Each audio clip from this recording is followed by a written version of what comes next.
of that? Yeah, I think so. PJ made a great play. Put me, I got to the position I can, make a shot. And I knocked it down. But I think PJ just made a great play. How big was PJ, in the turnaround in the second half? He was big. He's just being the leader. I think, when we see a guy like PJ who's been here before, he works hard every day in practice. Us young guys can look up to him and, just take his lead and follow his lead. Tell me what happened with the first half shooting for you and for everybody except basically Tyler and PJ. We just struggled in the first half. Especially me, I felt like I was rushing a little bit. Just had to get settled down and just calm down and play basketball. And that's why I didn't come out in the second half, and I got things going a little bit. What does Cal say when you guys down 11 with 12 minutes to go? It's not really say. We know that we got to come together. You're down 11 on the road. We just had to come together, have each other back, and definitely just lock down on defense. Was it all defense? I'm curious how you throw that switch.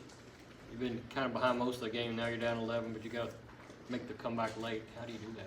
We just had to dig down deep and come out and get it done.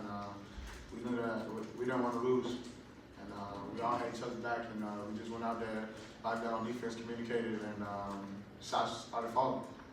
Can you guys talk a little bit about defending Locke and Allen, Kayvon Allen? They didn't play well, so shoot well. I think coming in, we knew they were dangerous shooters. I think they shoot 8 or 9 threes a game, each of them. So we knew that they were going to get their shots up, just having a high hand, getting there early, not allowing them to get going from the start. So I think we did a good job on that. For either of you guys, can you get as much confidence out of playing awful for 30 minutes and finding a way to come back and win it as you can out of the whatever 35-point win at Vanderbilt? Definitely. We came out and we came down here, as you said, we didn't play good most of the games. Tyler stepped up big in the first half. PJ stepped up, and when we came down the stretch, we just made basketball and winning plays, and we came out with the win. What was the difference in rebounding early in the second half compared to late? I think there were a couple possessions where Florida got some offensive rebounds in a row.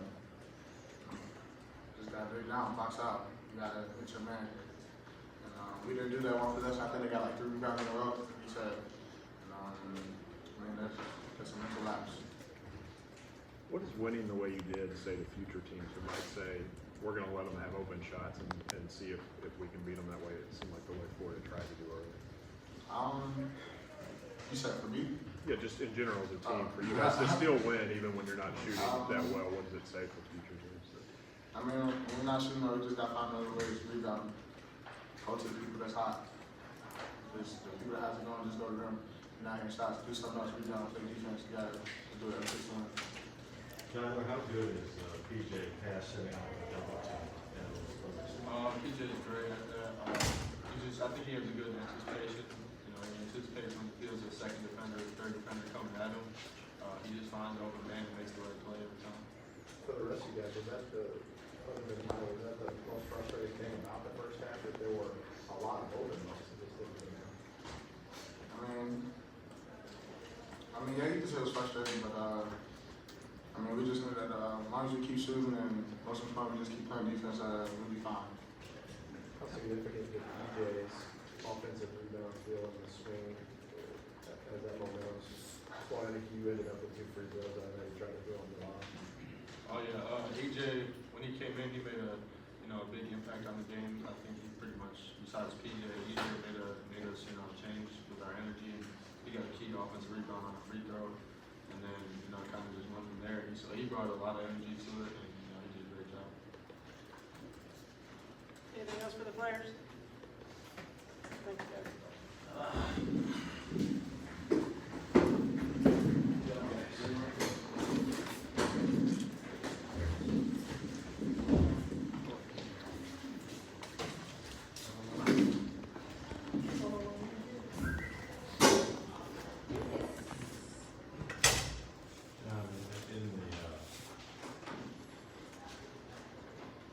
In the second half, how much did PJ become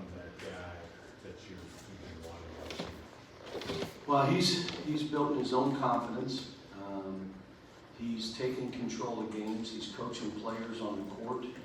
I've been waiting 1.5 years for this. And now we're doing drills. He's finishing first. Anything we run, he finishes first. And he just continues to build his own confidence. Tough rebounds down the stretch. I tell you, I was so happy for E.J. Montgomery because I thought he was a difference in the game. Because we needed one more big guy to do something, to go get balls, to come up off the floor, to go be active defensively. He guarded the ball. Jamal Emmanuel helped us. Emmanuel went one for whatever, but it didn't matter because he got the biggest rebound and made the free throws down the stretch to finish the game off. And like I said, we're still a work in progress. We're halfway up the hill. We started the game, and you knew Florida would come out, and they were going to come out and play, and they did. We were tentative. I thought Ashton he'd stepped back in the first half. In the last 7-8 minutes, he was the player he's been for the last month. But he can't afford that. I told him, I said that the one thing is you lose this game because of how you play. It's a great lesson. Now the question is, we win it in a tight game because of how you play in the first half. Do you learn from that, or do you think that's okay? It's a tough deal. Cal, so many of those shots in the first half were open. What's that? So many of those shots in the first half were open. Did you want them taking those threes, or did you want them getting it inside? Well, we ended up taking 21, and it's between 20 and 23 threes is what I'd like us to shoot. But the amazing thing is they only took 19. They were averaging 33s a game the last 5 games, 30. So that surprises me that that's all they got off. But the press bothered us. As much my fault as theirs. You look at it, we were trying to do a couple things. It was ugly. And then we just tried to screen it and beat it on the bounce. And but the finish of it to try to, we just, I told them after, I didn't have you as well prepared, which put us on our heels to start the game. They went to the 1-3-1, we messed around a little bit, did some stupid stuff, and I was trying some stuff, and anytime you try stuff, it's usually, why'd you do that? Do what you always do. So, but here's the other thing, I keep telling these guys, there's all kind of things you gotta learn in this part of the season. You gotta learn to play when you're down. You gotta learn to finish games. You gotta make the tough plays. Well, that was a lot of that today. You gotta learn to play when you're up 12. Just as important as when you're down 11. How do you play now? How do you get this to 20? Because if you give people hope in March, someone's gonna beat you. And so, using all these as teaching lessons is what we're trying to do.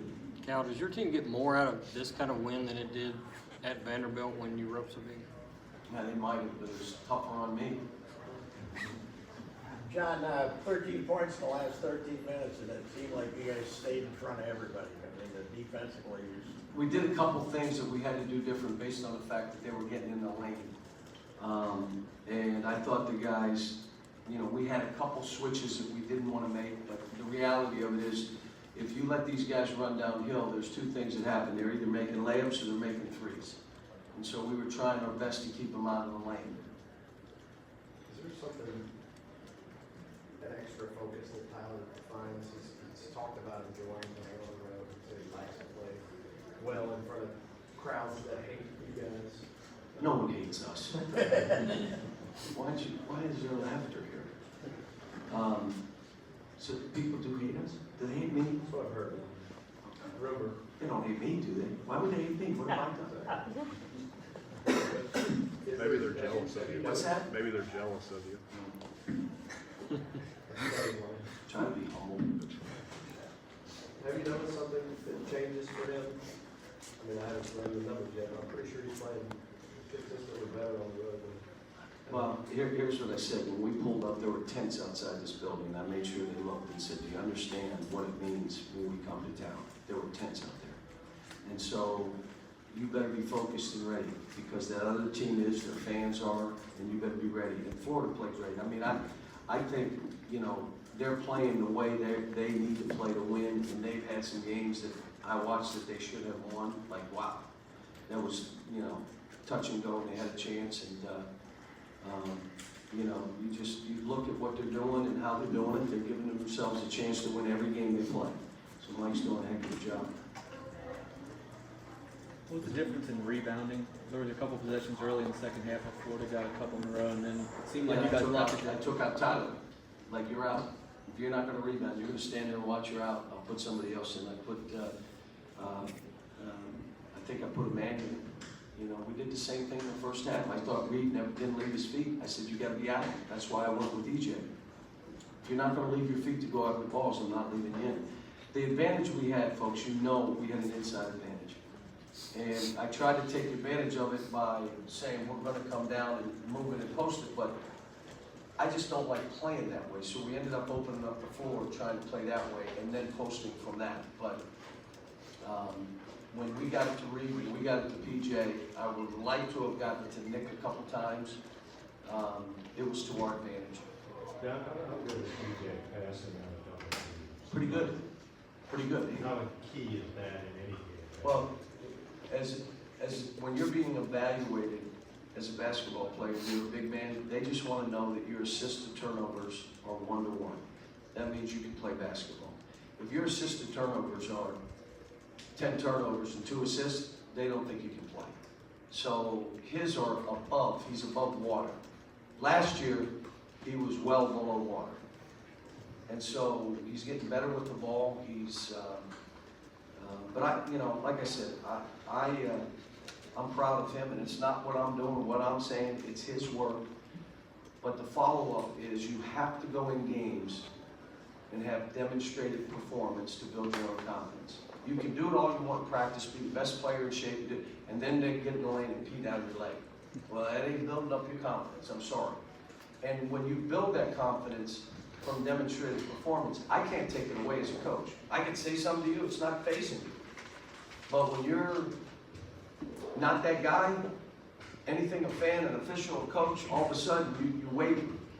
And that's why I'm telling all these guys, you gotta build your own confidence. You gotta work in practice. You gotta compete with each other. If you're trying to get over, you gotta look in the mirror. You know you're trying to get over. That's fake swagger. And the minute the first raindrop hits your shoulder, your knees buckle. So, John, how unique is a player like Emmanuel who run the point, knock it down a 3? I think this game and Auburn, he got the last rebound to seal the game. Well, there are two kind of point guards, and this is what's crazy.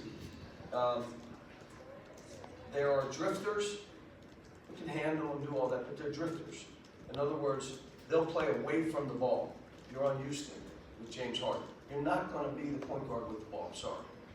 You're going to be a drifter. How do you play away from the ball? Can you make shots? Can you make that next play? He's more of a drifter, and Ashton is more of an attacker. So we have like both. Ashton's better on the ball defender. Emmanuel's better off the ball defender. They both can rebound, to be honest with you, but that's why I say all this stuff. You got to have the ball the whole time. Are you watching where the game is going? It's truly positionless. And some of the best point guards are not playing on the ball. They're away from it. So, was Emmanuel a drifter before he got here? I saw him as that based on how I thought he would play. I saw him as that kind of point guard. John, second Two game, more guys. second game in a row where Keldon was much better in the second half than he was in the first half. Have you noticed a theme as to what's going on there? Or I coach him up in the second half. I think he played better.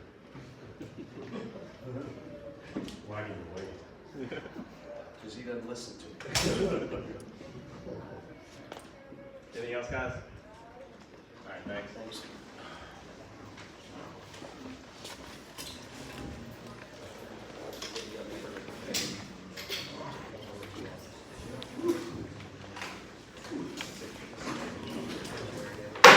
Backdrops, guys.